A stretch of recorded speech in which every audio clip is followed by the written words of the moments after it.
Hi అండి అందరికీ.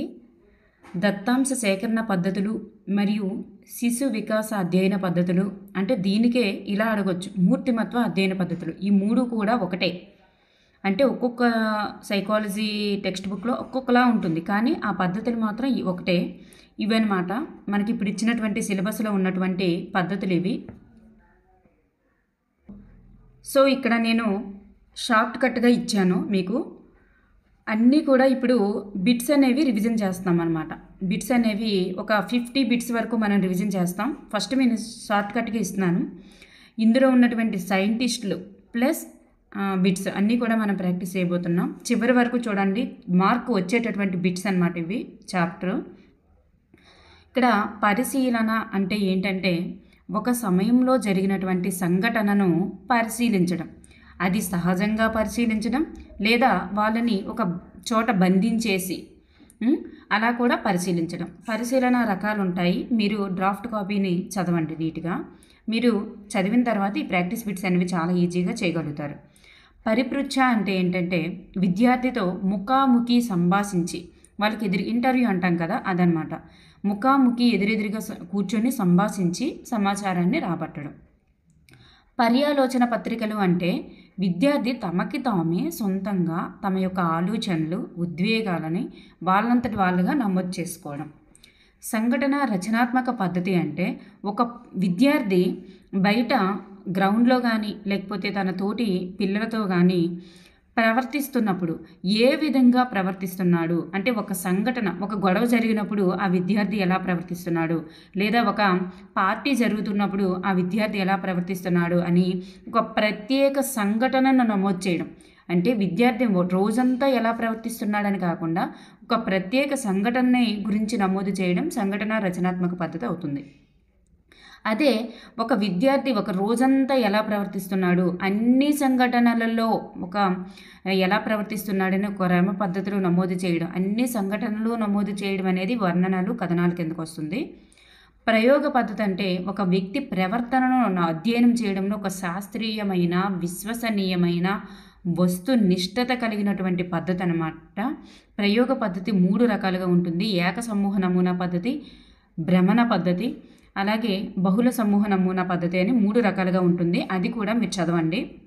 అన్నింటి నుండి మీకు ప్రాక్టీస్ బిట్స్ కవర్ చేస్తూ మీకు పూర్తి వివరంగా అందించడం జరుగుతుంది. వ్యక్తి చరిత్ర పద్ధతి అంటే ఒక సమస్యాపూరిత విద్యార్థిపై జరిపేటటువంటి పరిశీలన అన్నమాట. ఇది జరిపి ఒక సమస్యాపూరిత విద్యార్థిని ఒక విద్యార్థిని తీసుకుంటారు. ఆ విద్యార్థి కలిగినటువంటి సమస్యలన్నీ రాసుకుంటారు. సమస్యలు గల కారణాలన్నీ ముందే రాసుకొని ఉంచుకుంటారు. తర్వాత సమస్య నివారణ దశ.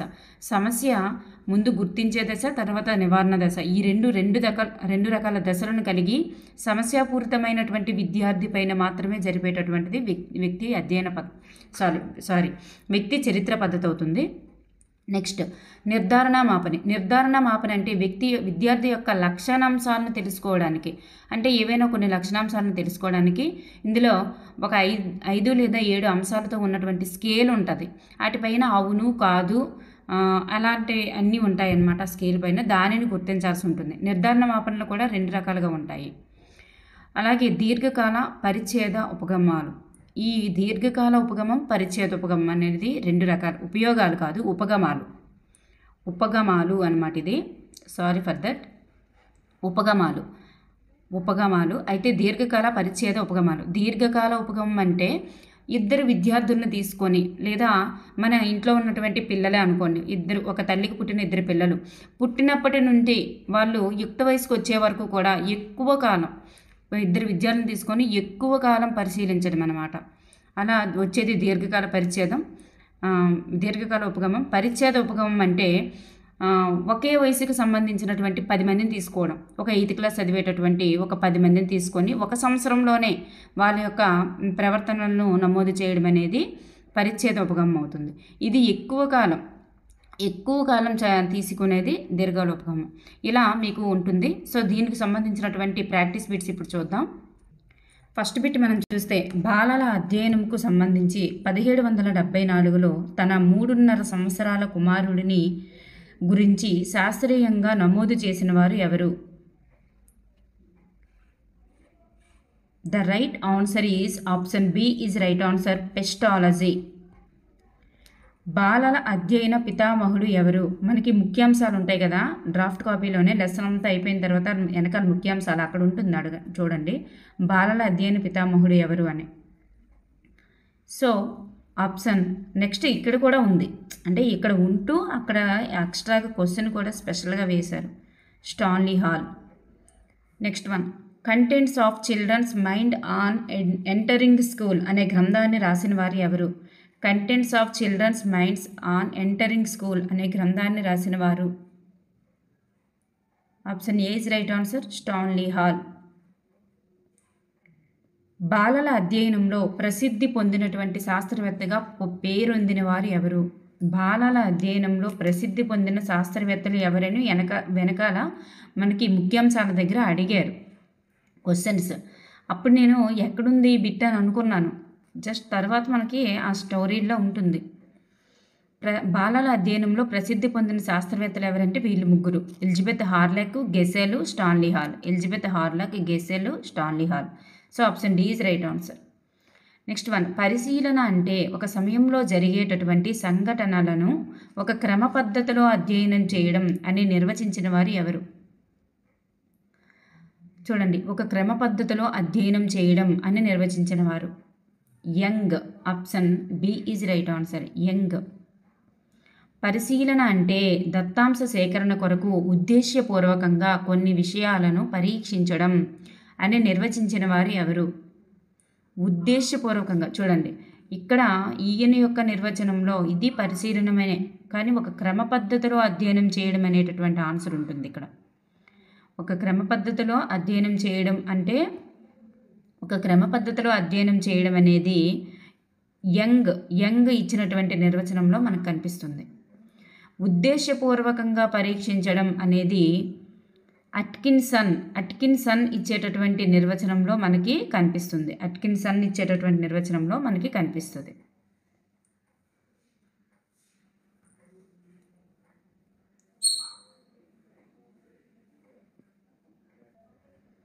నెక్స్ట్ వన్ చూద్దాం. పిల్లల ప్రవర్తనను అధ్యయనం చేయుటకు అబ్జర్వేషన్ డోమ్లను రూపొందించిన వారు ఎవరు? పిల్లల ప్రవర్తనను అధ్యయనం చేయుటకు అబ్జర్వేషన్ డోమ్లను రూపొందించిన వారు ఎవరు? గెసెల్. ఒక సన్నివేశంలో ముందుగా నిర్ణయించుకున్న పరిశీలన అంశాలను సన్నాహంతో నిశితంగా గమనించడాన్ని ఏమంటారు? పరిశీలన. ఒక పిల్లవాడు పడిపోయినప్పుడు మిగతా పిల్లలు ఎలా ప్రతిస్పందించారు అనేది పరిశీలించడం అనేది దేనికి చెందుతుంది? ఒక పిల్లవాడు పడిపోయినప్పుడు మిగతా పిల్లలు ఎలా ప్రతిస్పందించారు అనేది పరిశీలించడం, ఇది ఒక సహజ పరిశీలన. గెసెల్ అనే మనోవిజ్ఞాన శాస్త్రవేత్త రూపొందించిన అబ్జర్వేషన్ డోమ్లు ఈ క్రింది పరిశీలనకు సంబంధించినవి.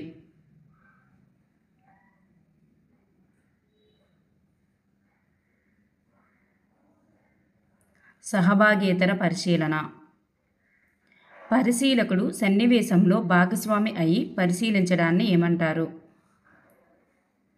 భాగస్వామి అయి పరిశీలించడాన్ని ఏమంటారు? సంచరిత పరిశీలన. పరిపృచ్ఛను ఒక వ్యక్తి మరొక వ్యక్తితో లేదా వ్యక్తులతో ముఖాముఖి సంభాషించి వారి నుండి కావలసిన సమాచారాన్ని రాబట్టి నమోదు చేసి విశ్లేషించి వ్యాఖ్యానించే పద్ధతిగా నిర్వచించిన వారు ఎవరు? చూడండి, దీని ఆన్సర్ ఎంచి మెకోబై. ఆన్సర్ ఎంచి మెకోబై. నెక్స్ట్ వన్, పరిపృచ్ఛకు గల మరొక పేరు ఏమిటి? పరిపృచ్ఛకు గల మరొక పేరు ఏంటి? ఇంటర్వ్యూ. సమాచారాన్ని నేరుగా ప్రయోజ్యుడిని ప్రశ్నలు అడిగి రాబట్టడం, వారి హావభావాలను గమనించడం ఈ అధ్యయన పద్ధతిలో జరుగుతుంది. ఇంటర్వ్యూలో జరుగుతుంది. ప్రశ్నలు ముందుగా తయారు చేసుకోకుండా సమయానుకూలంగా సందర్భోచితంగా ఒక సాధారణ అంశమునకు సంబంధించిన ప్రశ్నలు వేస్తూ జవాబులు రాబట్టే పరిపృచ్ఛను ఏమంటారు? ముందుగా ప్రశ్నలు ఏమీ తయారు చేసుకోరన్నమాట. అప్పటికప్పుడుగా ప్రశ్నలు వేసేయడం. అది అసంరచన లేదా నిర్దేశిత పరిపృచ్ఛ అంటారు. ఇదే కార్ల్ రోజర్స్ ప్రవేశపెట్టినటువంటిది. కౌన్సిలింగ్లో అనిర్దేశక పరిపృచ్ఛను మొట్టమొదటిసారిగా ప్రవేశపెట్టిన వారు ఎవరు? Curl Rogers. చిన్నపిల్లలు, భాష రానివారు, మూగవారు, పిచ్చివారు, బుద్ధిమాంద్యులు ప్రవర్తనను తెలుసుకొనుటలో ఈ అధ్యయన పద్ధతిని ప్రయోగించలేము. సో ఇవేవి కూడా ప్రయోగించలేమమ్మా. నిర్ధారణ మాపనలు ప్రయోగించలేం, ప్రశ్నావళిలు ప్రయోగించలేం, ఇంటర్వ్యూ పరిపృచ్ఛను కూడా ప్రయోగించడం. సో పైవన్నీ ఈజ్ రైట్ ఆన్సర్. పిల్లలు తమ సొంత ఆలోచనలను, అనుభూతులను నమోదు చేసేందుకు ఉపయోగించేది ఏమిటి? Option B is right answer. పర్యాలోచక పత్రికలు. పిల్లలు తమ ఆలోచనలను తామే పర్యవేక్షించుకోవడం వల్ల వారు శక్తివంతంగా నేర్చుకోవడానికి దోహదం చేస్తుంది అని అభిప్రాయపడిన వారు ఎవరు? Option 1 is right answer. Daniels and hide. బాలల యొక్క ప్రత్యేక ప్రవర్తనలను, భావోద్వేగాలను, సంఘటనలను యథాతథంగా స్పష్టంగా పరిశీలించి నమోదు చేసే పద్ధతికి గల పేరేంటి? ఉన్నది ఉన్నట్లుగా నమోదు చేసి ప్రత్యేకమైనటువంటి ప్రవర్తనలను అన్నారు. చూడండి, ప్రత్యేకమైనటువంటి ప్రవర్తనలను, సంఘటనలను అంటే ప్రత్యేకమైన అనే వర్డ్ కనిపిస్తుంది. సంఘటన రచనాత్మక పద్ధతి అన్నమాట. పిల్లల యొక్క ఏదో ఒక సంఘటనకు పరిమితం కాకుండా ప్రవర్తనలను, చర్యలను అవి జరిగిన క్రమంలో సమగ్ర సమాచారం నమోదు చేసే పద్ధతి. సమగ్ర సమాచారం అనేటటువంటి వర్డ్ కనిపిస్తే అది వర్ణనలు మరియు కథనాలకు చెందుతుంది. వర్ణనలు మరియు కథనాలు. ఈ క్రింది పద్ధతిలో ప్రవర్తనను అంచనా వేసి నమోదు చేయడం క్లిష్ట పరిస్థితిగా ఉండి ఎక్కువ మంది పిల్లలను గమనించడం కష్టమవుతూ ఎక్కువ కాలం పడుతుంది. చూడండి, ఏ పద్ధతి అంటే వర్ణనలు మరియు కథనాలు. 1879వ సంవత్సరంలో మనోవైజ్ఞానిక శాస్త్రంలో మొట్టమొదటి ప్రయోగశాలను లిప్జిగ్ నగరంలో ఏర్పాటు చేసిన వారు ఎవరు? Wilhelm Wundt. ప్రయోగ పద్ధతిలో ప్రయోగ ప్రభావానికి గురి కాబడే వారిని ఏమంటారు?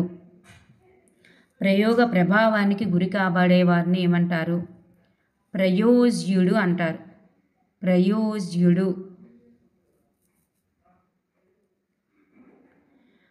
ప్రవర్తనను అధ్యయనం చేయుటకు అత్యంత శాస్త్రీయమైన మరియు వస్తునిష్ఠత, విషయనిష్ఠత కలిగినటువంటి పద్ధతి ఏది?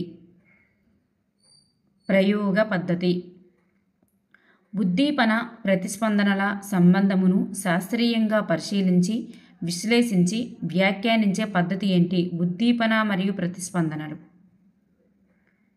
ప్రయోగ పద్ధతి. కార్యకారణ సంబంధములు ప్రత్యక్షంగా గుర్తించగలిగినటువంటి అధ్యయన పద్ధతి ఏంటి? కార్యకారణ సంబంధం ప్రయోగ పద్ధతి. రైట్ ఆన్సర్ ఈజ్ ప్రయోగ పద్ధతి. ప్రయోగ పద్ధతిలో ప్రయోక్త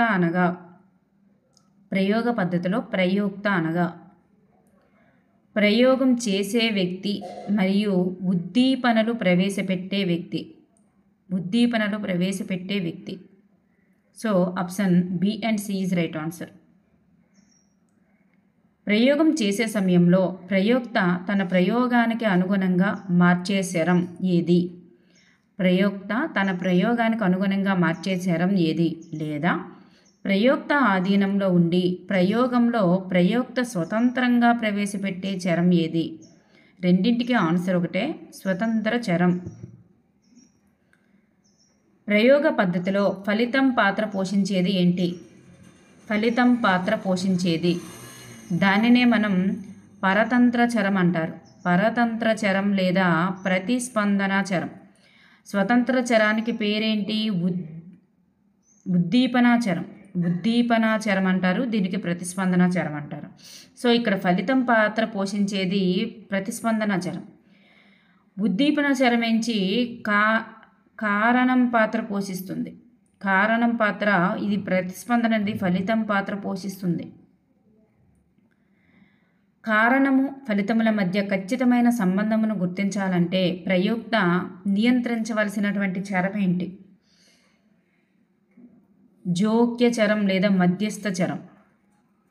విద్యార్థుల ప్రగతిపై తల్లిదండ్రుల విద్యార్హతల ప్రభావం అనే అధ్యయనంలో స్వతంత్ర చరం ఏది? తల్లిదండ్రుల విద్యార్హత అనేది స్వతంత్ర చరంగా పనిచేస్తుంది. అంటే ఏదైతే కారణం పాత్ర పోషిస్తుందో అదే స్వతంత్ర చరం. తల్లిదండ్రుల విద్యార్హత అనేది స్వతంత్ర చరం. ప్రయోజ్యుల మానసిక స్థితి, అలసట, అనారోగ్యం, అలసట, పరికరాల వైఫల్యం ఇవన్నీ కూడా ఏ చరానికి ఉదాహరణగా చెప్పవచ్చు? ఇవన్నీ కూడా జోక్య చరం లేదా మధ్యస్థ చరానికి ఉదాహరణగా చెప్పవచ్చు. యాదృచ్ఛిక ప్రయోగ నమూనా కానిది ఏమిటి?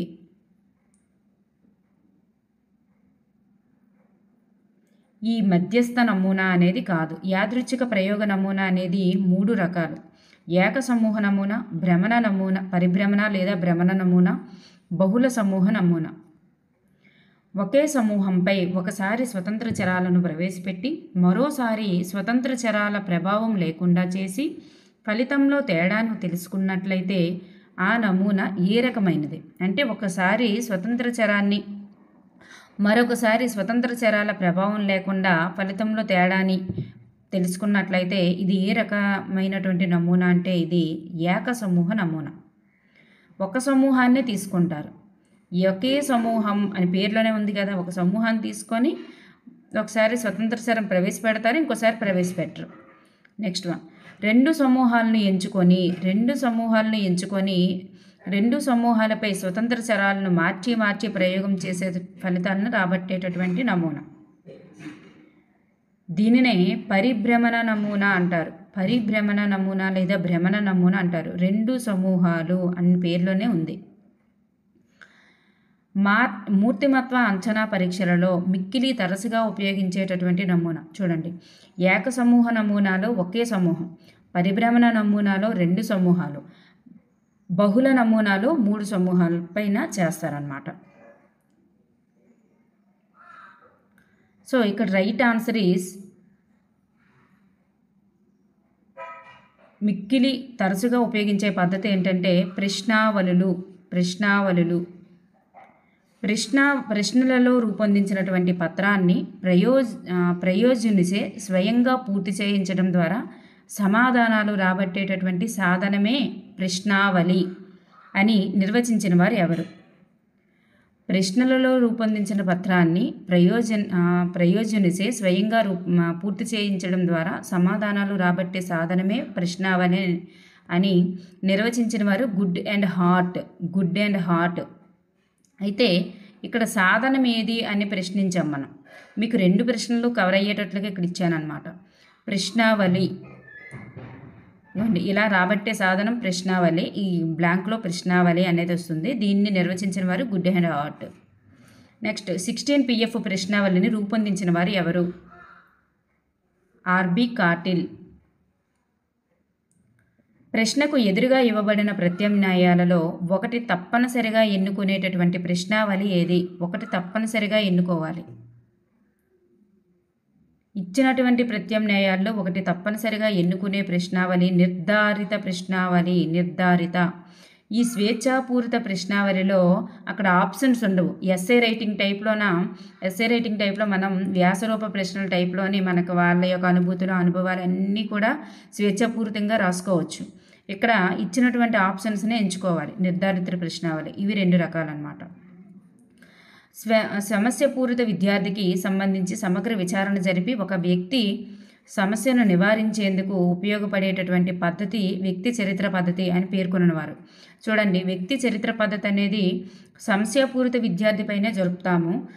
మరి ఇటువంటి నిర్వచనాన్ని ఇచ్చిన వారు ఎవరంటే Boney and హల్ఫిల్. Next one,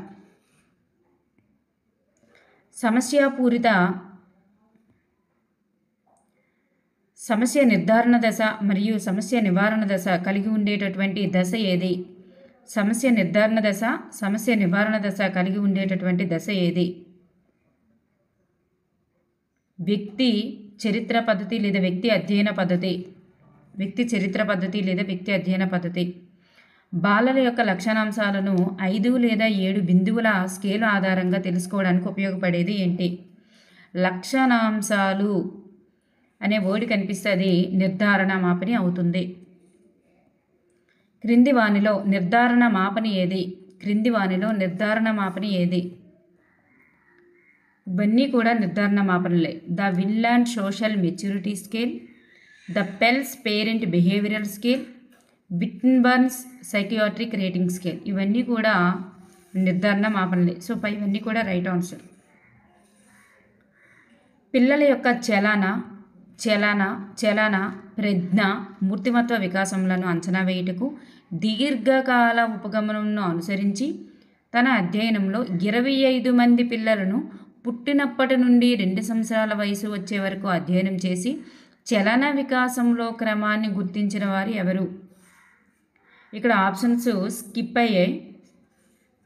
so మనకి ఇక్కడ నెక్స్ట్ పేజీలో సగం వచ్చాయి. సో ఇక్కడ మనం ద రైట్ ఆన్సర్ ఈజ్ ఇక్కడే ఉంది, షిర్లే అన్నమాట. షిర్లే. అయితే ఇంకొకరు చెప్పారు దీర్ఘకాల ఉపగమం గురించి. చూడండి, ఇంకొకరు కూడా నివేదిక సమర్పించారు. దీర్ఘకాల పరిశీలన ఉపగమం మీద ప్రాచుర్యం పొందినటువంటి వ్యక్తిన ప్రాచుర్యం పొంది 61 మంది పిల్లలను కొన్ని దశాబ్దాల పాటు పరిశీలించి నివేదిక సమర్పించిన వారు ఎవరు? దీర్ఘకాల ఉపగమం మీద ఎవరు అంటే బర్కిలీ. ఒక ఉపాధ్యాయుడు 1వ తరగతి విద్యార్థులను 8వ తరగతి వరకు అధ్యయనం చేసి వారి మూర్తిమత్వ వికాసాన్ని క్రమబద్ధంగా అధ్యయనం చేసే పద్ధతి ఏది? చూడండి, ఈ దీర్ఘకాల ఉపగమానికే ఈ 3 పేర్లు ఉంటాయి. అనుదైర్ఘ్య అధ్యయనం, లాంగిట్యూడనల్ పద్ధతి, దీర్ఘకాల ఉపగమం. అనుదైర్ఘ్య అధ్యయనం, లాంగిట్యూడనల్ పద్ధతి, దీర్ఘకాల ఉపగమం. సో ఇవన్నీ కూడా రైట్ ఆన్సర్. అంటే ఎక్కువ కాలం